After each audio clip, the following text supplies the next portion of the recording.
오늘 공부하실 차트는 농심입니다. 여러분들이 복습하실 부분 매수의 실패입니다.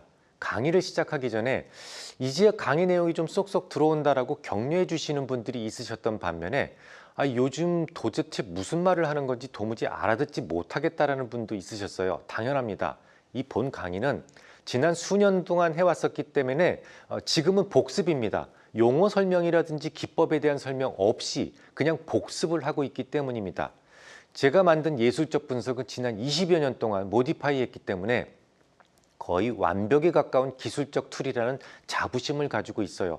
어떤 툴보다도 활용이 간단하고 쉽습니다. 모든 인터넷에 강의록을 많이 올려놨습니다. 찾지 못하시겠다는 분들이 많아서 오늘은 예술적 분석 강의록을 찾는 법을 콕 집어서 먼저 말씀드리고 시작하겠습니다. 우선 제 이름을 네이버에 치십시오. 저는 박문환입니다. 그럼 제 젊을 적 사진이 나올 겁니다. 사진 좌측을 보시면 와우넷 카페라고 되어 있어요. 그걸 클릭하십시오. 카페 안으로 들어오셔서 스크롤바를 아래로 쭉 내리시면 맨 왼쪽 끄트머리에 아들에게 보내는 편지라고 있습니다. 바쁘신 분들이라면 기술적 분석만 보셔도 좋아요. 괜찮습니다. 하지만 가급적 1편부터 모두 읽으시기를 권해드립니다. 자, 그럼 시작해보죠. 먼저 차트를 봐주시기 바랍니다. 맨 왼쪽 붉은색 화살표 구간에서 멋진 DMI 교차 신호가 나왔습니다. 교차가 되면서 즉시 ADX가 고개를 숙였기 때문에 아주 근사한 매수 시점이 완성된 것이고 실제로도 여지없는 최저점이었습니다. 자, 이번에는 최고점을 보시죠. 고점 징후에 대해서는 주로 다이버전스를 확인하시라고 말씀을 드렸는데요. 지수는 최고점을 찍고 있는데 스토캐스틱과 CO는 오히려 꺾이고 있는 모습이 보이죠. 깔끔하게 매도 신호가 나온 겁니다. 오늘 배우실 부분은 저점과 고점 신호가 아닌 매수의 실패 패턴이기 때문에 더 이상의 자세한 설명은 패스하겠습니다. 이제 붉은색 동그라미 구간을 봐주시기 바랍니다. 자, DMI에서 멋진 교차 신호가 보입니다. 하지만 아쉽게도 ADX가 3영업일 이내에 고개를 숙이지 않고 계속 쭉 뻗고 있죠. 그러면 매수는 실패가 됩니다.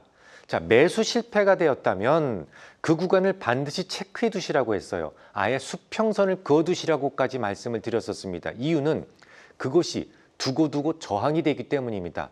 실제로 그런지 그 부분만 조금 더 확대해서 다시 보겠습니다. 차트를 봐주시죠. 맨 왼쪽 붉은색 화살표에서는 DMI 신호가 교차 신호가 발생했다는 것을 알 수가 있어요.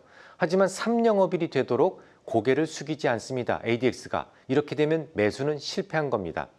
3영업일이 되는 날에 전량 매도 후 퇴각하시는 것이 옳습니다. 3영업일이 되는 날 퇴각이라니? 애시당초 3영업일 이내에 고개를 숙이지 않으면 매수하지 못하는 것 아니었어? 라고 하시는 분들도 있으실 겁니다. 그렇게 배우셨어요. 맞습니다. 그게 원칙이에요. 하지만 DMI 교차 신호는 강한 추세가 주춤하는 순간을 딱 잡아내기 때문에 적어도 3영업일 동안에는 크게 하락하지 않습니다. 그렇기 때문에 조금 빠른 거래를 하시는 분들이라면 ADX가 3영업일 이내에 고개를 숙이는 것까지 모두 확인하고 들어가지 않으셔도 됩니다. 교차 신호 즉시에 들어가셨다가 3영업일째 고개를 숙이지 않는 것을 확인하시고 매도하셔도 나쁘지 않습니다. 확률로 본다면 DMI 교차 신호가 일단 발생하면 여간에서는 매수 실패가 나오지 않거든요. 고작 20%도 안 되는 확률 때문에 매수 시기를 조금 더 늦추는 것보다는 신호 발생 시 즉시 들어가셨다가 오히려 3영업일 이내에 고개를 숙이지 않는 경우 매도하고 나오시는 것도 나은 전략이 될 수 있습니다. 다시 본론으로 들어가서 차트를 보십시오. 딱 매수 실패가 나왔던 그 지점에서만 오면 강한 저항이 생기는 것을 아실 수가 있죠. 계속 저항이 걸리죠. 왜일까요? DMI 교차 신호가 나왔다면 적어도 상당한 수준의 조정이 진행된 다음이었을 겁니다. 차트가 강한 하락 추세를 하다가 잠시 멈칫하는 순간이었기 때문에 저의 드림팀을 배우지 않으신 분들이라고 할지라도 매수 유혹이 많이 생기는 구간인 것이죠. 바닥인 줄 알고 매수를 했는데 더 하락을 하게 되면 그때부터 머리가 아파집니다. 그리고 어떤 생각을 하게 됩니까? 나는 원가에만 오면 반드시 매도할 거야 라는 생각을 굳히게 되죠.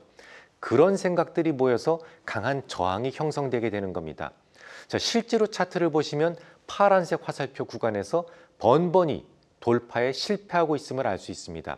이런 경우 충분한 가격적 메리트를 주거나 혹은 저항을 돌파하고 나서 최소한 3영업일이 지나는 시기까지 매수하실 수 없습니다. 그러니까 농심이라는 종목은 39만 9,500원을 시가와 종가 모두 넘어선 이후 최소 3영업일이 지나야만 기술적으로 매수할 수 있는 패턴이 되는 겁니다. 자, 그러면 이번에는 붉은색 동그라미 구간을 다시 한번 봐주십시오. 그곳에서도 분명하게 DMI 교체 신호가 발생을 했어요.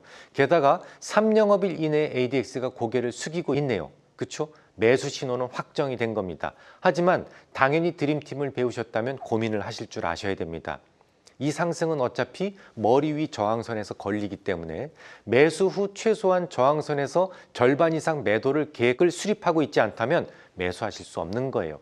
그러니까 매수 신호가 나왔다고 해서 무조건 모든 신호를 덥석덥석 매수하는 것이 아니라 머리 위에 치명적인 저항선은 없는지를 먼저 살피시는 것이 중요하다는 말이죠. 물론 시황이 좋고 저항선에서 절반을 매도해서 이익을 실현해 놓겠다는 전략이라면 바닥에서 매수 신호 언제든 따라가셔도 됩니다.